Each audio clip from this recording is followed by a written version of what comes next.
Okay, so today I bring you Cooking with the Fish Volume 2. And cooking with the fish around here always begins with swinging an axe because we cook almost entirely with wood. Anyway, this is the fuel for cooking.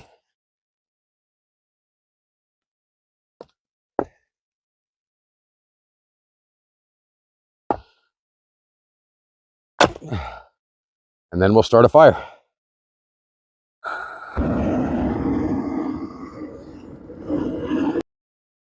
Look at that nice fire started. Okay, so welcome to Cooking with the Fish. I know I haven't done this in a while, but today I'm going to make a nice Italian ragu, which I haven't done in a while. And it's very simple. We're going to make some pasta, which is really easy. I am grilling some Italian sausage. I know other Italians, I apologize for grilling my Italian sausage before I put it into my ragu, but I'm doing that because I want the smoky flavor. So you're just going to have to get over it. Okay, let's make some pasta. Pasta is super easy. Now, this is just all-purpose flour. You could use semolina flour. I did not. I'm using all-purpose flour. Now, I don't really measure when I make pasta. It's not really necessary. So all you do, get your flour on your board. Then you crack a couple of eggs.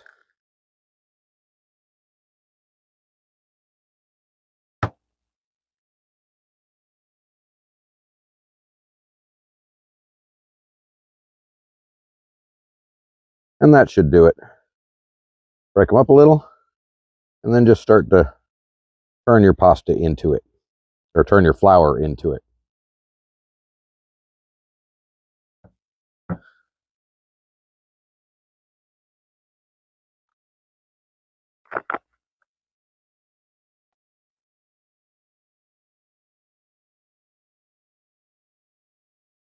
Don't be afraid to make a mess. You can always clean it up.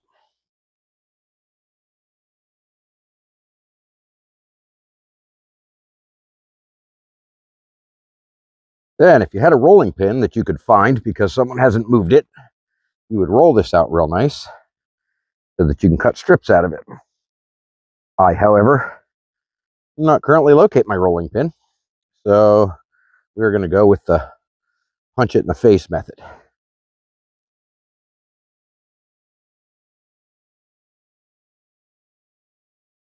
All right, that was a quick cleanup of the workspace. Now back to business.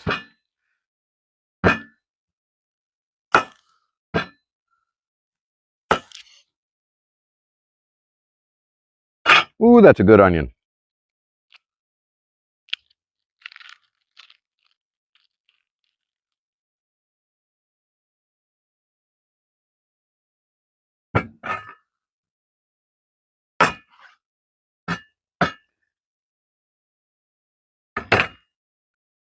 One of the things I like in a ragu is lots of onion.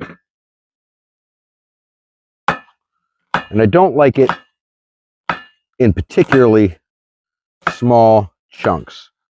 I like decent size bites that I want to find in my pasta. All right, and I'll wrap my onion up in a little tinfoil packet. Put that on the grill for a bit and let it soften up. My Italian sausages.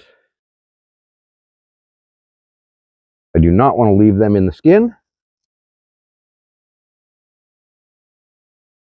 So we're going to peel them.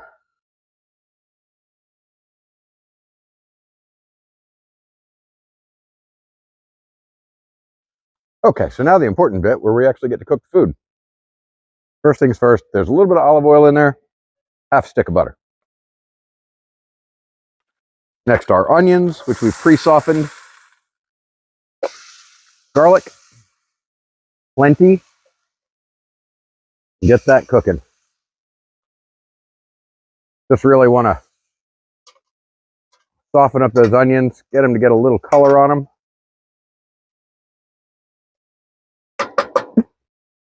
Then we're going to throw in some blended Italian seasoning, which I don't normally do, but it's what I have at the moment, so it's what we're going to work with.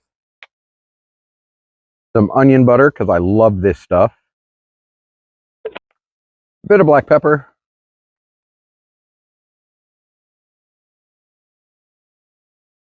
A little bit of spicy Danios, because I like it. Skinned Italian sausage.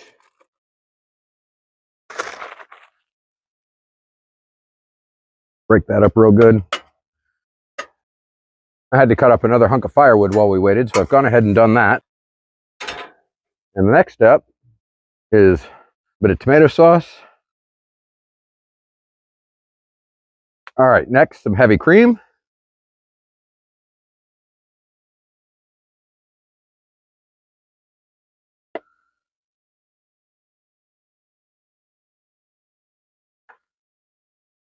And we'll allow that to reduce. As it reduces, it will thicken.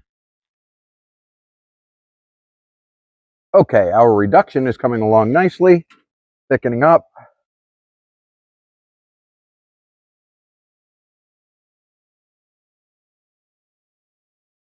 And I'm boiling some water to put our pasta that we made earlier in. Add a little salt to that water.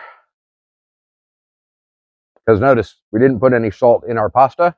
We're going to let the pasta pick up the salt from the boil just before we put it into our ragu.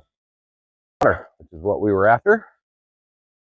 And we can take our lovely pasta that we made earlier and separate it and throw it right into our water. And it will pick up the salt from the water. And once it's floating, it'll be done. This is going to be absolutely beautiful pasta. And we'll cover that back up if we can't get it up to a boil. Okay, it's been another 10-15 minutes or so. Our pasta is at a full boil, starting to float already. We kind of want to let it turn more white than it is at the moment. It's still pretty yellow. The longer it cooks, the whiter it'll turn and soften up a bit more. Oh, it's going to be so good. Okay, our sauce is done, except for, of course, Parmesan cheese. Now, I would love to have some fresh grated Parmesan cheese, but I don't. What I have is what I have. So this is what we're working with. Get that nice and mixed in there. You don't want to put it in there too soon, or it will actually cause your sauce to break rather than thicken. So you add it in towards the end while your sauce is warm but not boiling. And then it is time to add our noodles. And I'm not going to worry about draining them because I don't mind a little pasta water in the ragu to loosen it up a little bit.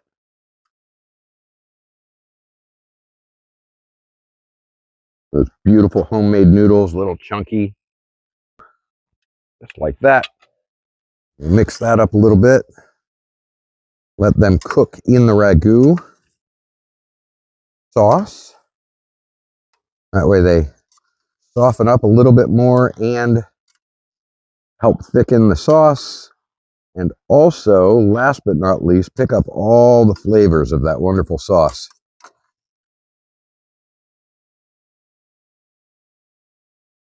And the longer you let them soak in that sauce, the more of it they'll pick up, the more the flavors will become part of the noodle. Just like that. And then we're going to top that off with a bunch more Parmesan. Just like that.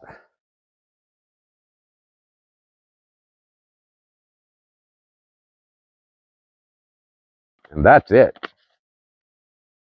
So I've done my job, mostly cleaned up my mess. Now it is time to eat. Oh, so excited.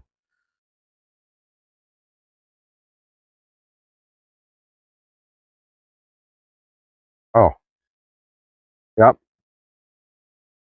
That's the one.